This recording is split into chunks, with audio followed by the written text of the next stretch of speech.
بسم اللہ الرحمن الرحیم۔ السلام علیکم ورحمۃ اللہ وبرکاتہ۔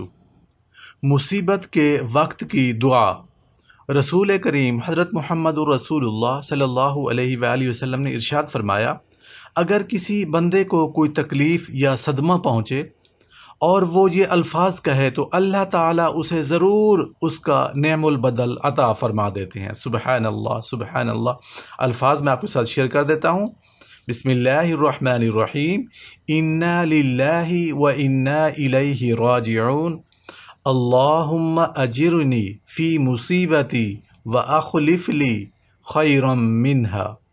یقیناً ہم اللہ ہی کی ملکیت ہیں اور اسی کی طرف لوٹ کر جانے والے ہیں۔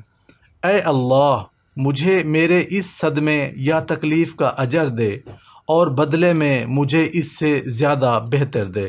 آمین یا رب العالمین۔ السلام علیکم ورحمۃ اللہ وبرکاتہ۔